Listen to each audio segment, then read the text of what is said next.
Good evening and thanks for joining us tonight. I'm Sophie Erber. And I'm Tim Seaman.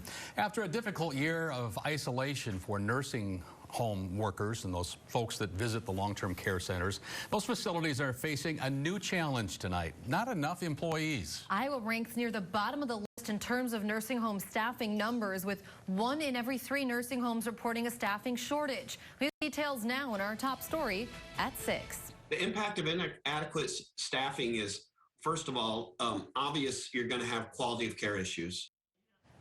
AARP of Iowa Advocacy Director Anthony Carroll says in order to solve this problem, the state needs to put more work into recruitment and retainment. AARP also is urging the state to develop a public plan for how to better ensure quality care for residents. Now, the Iowa Healthcare Association tells KCAU 9 that the state is working on the most important piece of the puzzle by focusing on budgeting this legislative session.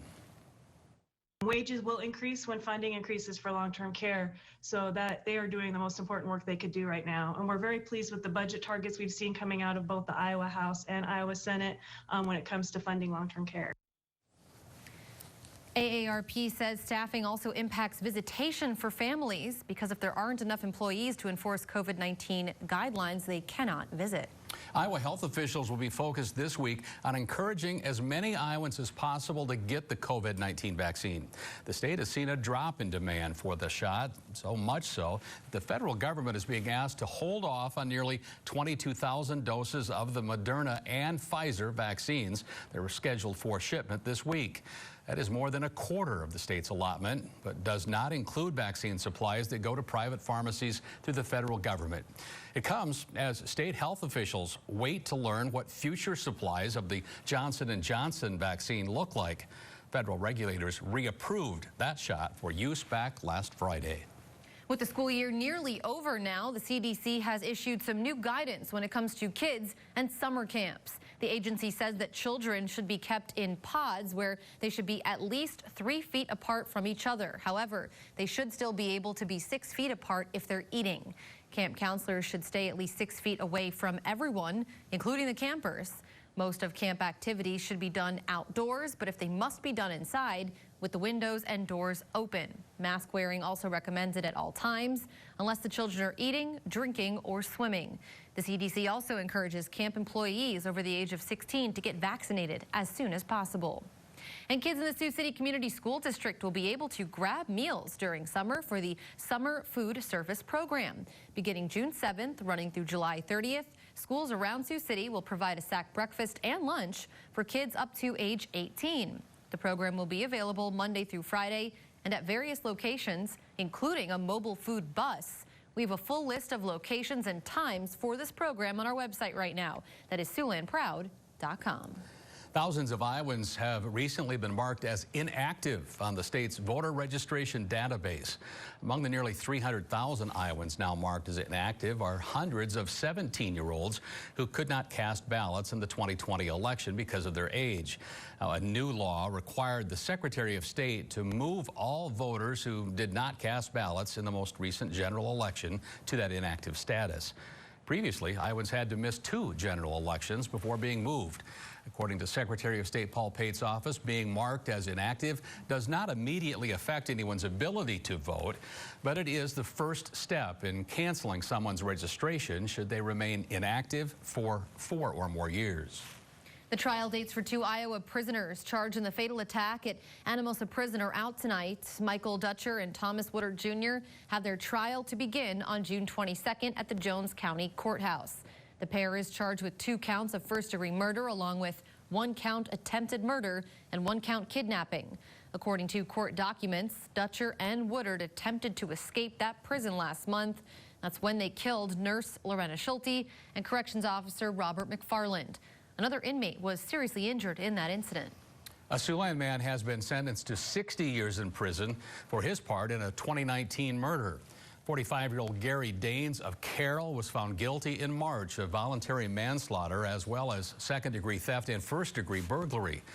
Daines killed 65-year-old Paul Smith of Sioux City in July of 2019. An autopsy report ruled that Smith's cause of death was blunt force injuries to the head and neck. Strangulation, though, also was a probable component. Daines reportedly told police he stole items from Smith to sell them to buy methamphetamine. Daines will be eligible for parole. Well, after several chilly days, today felt more like spring than summer, than spring, excuse me. It did, and it seems like it might be short-lived, though. Let's check in with Chief Meteorologist Scott Larson. Always the catalyst for some severe weather possible, I guess, too, Scott. Right. That's right. Some cooler air is going to start to work in tomorrow. With that, the small chance of seeing some severe weather. But a week ago at this time, we were talking about some snow on the ground, and that is thankfully behind us. Today, we had a very warm high temperature of 84 this afternoon. That's only 7 degrees short of the record high temperature of 91 from 1987.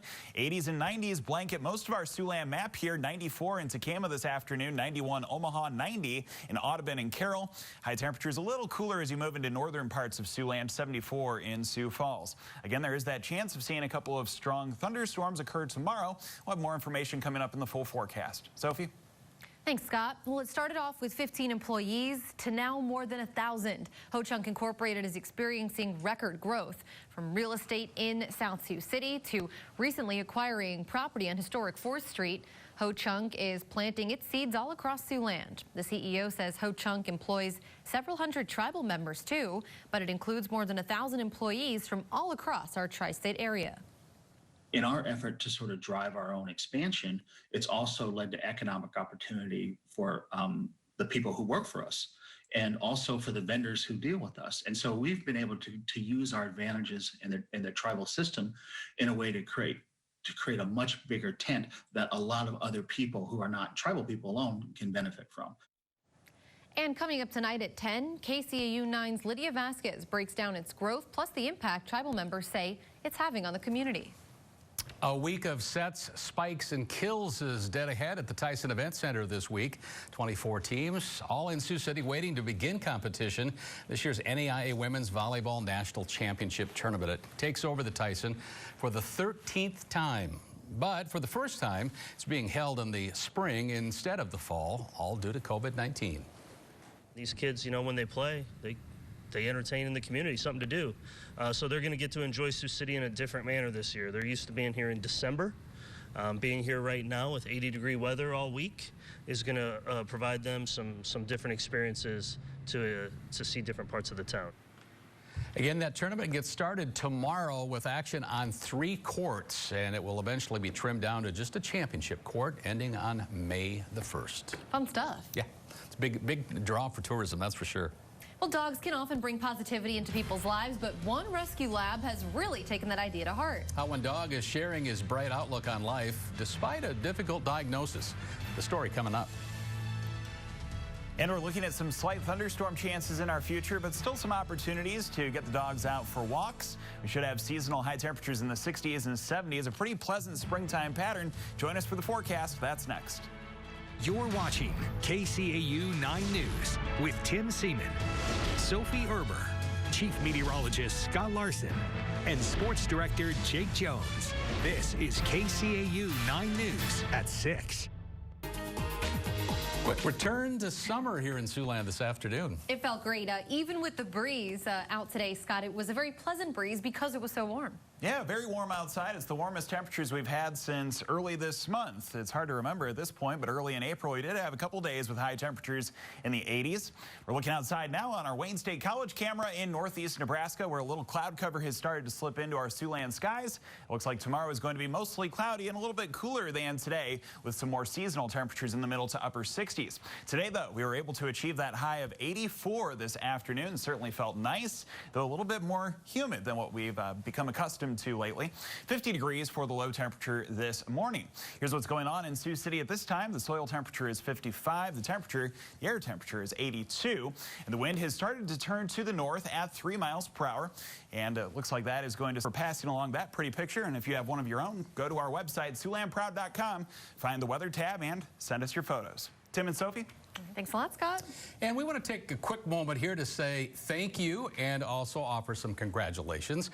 Becky Bales picked up the big win over the weekend. She had the winning ticket for the Pete Godey Memorial Raffle, and she won this 2021 Indian Chief Vintage motorcycle. Lucky lady, and also a congratulations to Whitney Berquist on her second prize win of $2,500 in Polaris Adventure Bucks. Thank you, Siouxland, for coming out and supporting the Iowa chapter of the ALS Association by buying these tickets for the fundraiser. Pretty cool prizes. That's right. Next year, we hope to be back inside Anthem at the Hard Rock Hotel and Casino, where we've had a full day of music for several years. That's what I've heard. Well, fingers crossed. Hope to get back next year. Thanks, though, for everyone who participated. Animal rescues give animals a second chance at life, but one dog is getting much more than that. Why volunteers are helping this lab check off things from his bucket list. Coming up. Ever meet someone who's always in a good mood despite having a pile of trouble? Well, people like that can brighten any room and are among favorites usually among their friends. But as Stuart Pittman shows us this evening, sometimes those ambassadors of happiness aren't even people at all. When the staff of Rescue Ranch in Statesville first met Whiskey, they knew this was no ordinary lab. He is one of the happiest dogs that I have ever met. Recently rescued from a high-kill shelter, Whiskey's new to the foster home system. And unfortunately, when we took him to his first vet visit, we didn't get the news we wanted. With tumors on his spleen and a bad case of heartworms, Whiskey's future isn't bright. As for his past, He's probably around 15 to 16 years old. Who knows what he has gone through? If he's in any sort of pain or has any health things that are bothering him, you would never know it. maybe that's because Whiskey's too busy tearing through his bucket list. So far, he got to swim in a pool. He's had a Happy Meal. We don't know how long Whiskey has. For the past few weeks, Whiskey's been crushing it. He went to a birthday party. We took him to a bar the other night. Checking off must-dos while he still has the time. He's met all the animals here at the ranch. He is obsessed with the sheep. And today's bucket list item? Being on TV, of course. Whiskey doesn't even know he's sick. He's just full of life. He's bouncy. He's happy. But as special as this old retriever is, the folks at Rescue Ranch say he's not the only one. There's a lot of Whiskeys out there, and, you know, we just want to provide them with a loving home and a great life for as long as they might have. However long that turns out to be, rest assured, Whiskey's going to make the most of it.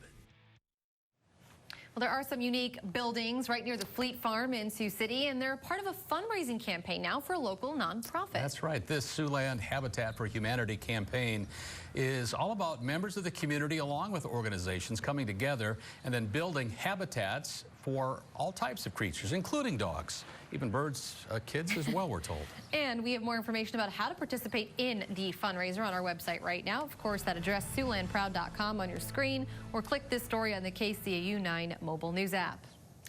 Jacob's in tonight. In fact, all week, I believe. Jake has some vacation, is that right? Yep, Jake is off for the week. I'll be here all week long. And today in sports, we've got the West High boys soccer team. They have been on a roll so far this year. We're going to hear from the team on their hot start to 2021 coming up next.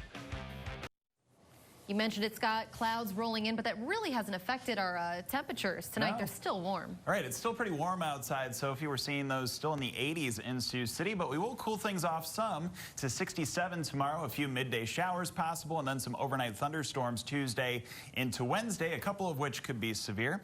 Looks like we'll be able to break out of the 60s as we head into the weekend with sunshine and highs in the upper 70s Saturday and Sunday.